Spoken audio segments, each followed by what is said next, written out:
Unang araw natin sa ating munting paralan, tayo kinakabahan habang tayo patungo sa kanya-kanya nating silid-aralan. Tayo din ay nangangamba dahil baka tayo mapagalitan ng ating guro. Ngunit akala lang pala natin lahat iyon.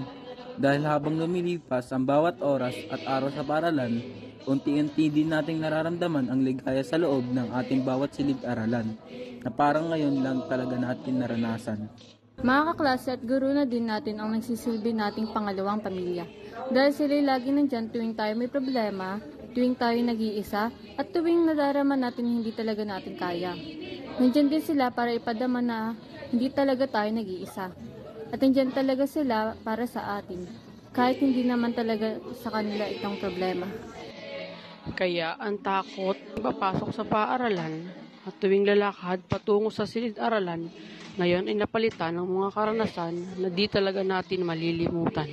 Bawat floor, bawat silid-aralan, bawat sulok ng kantin, at baging bawat sulok mismo sa paaralan ay mayroon na tayong kanya-kanyang memorya na napakasaya at talagang masasabi nating isa sa mga mahalagang alaala na nangyari sa ating talambuhay.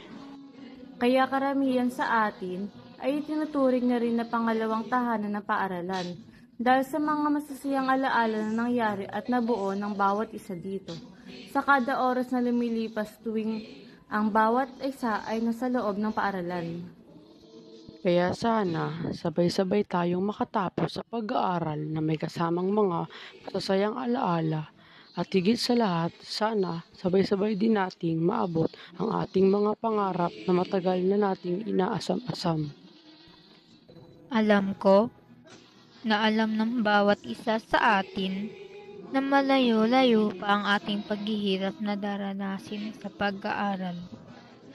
Kaya, sana tatagan ng bawat isa ang ating mga loob upang tayo ay sabay-sabay na makapagtapos sa pag-aaral, na may baon-baong mga kaalaman at mga masasayang alaala.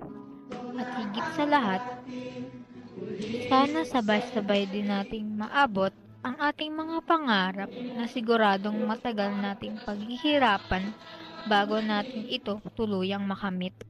At panghuli sa lahat, isa rin sa pinakamahalagang alaala na di malilimutan ng karamihan ay ang pagtutulungan ng bawat isa tuwing may nangangailangan at ang pagpapanatili ng kapayapaan sa samahan ng bawat isa. Sana ito talaga ay manatili sa puso't isip ng bawat isa mula ngayon hanggang sa kasalukuyan.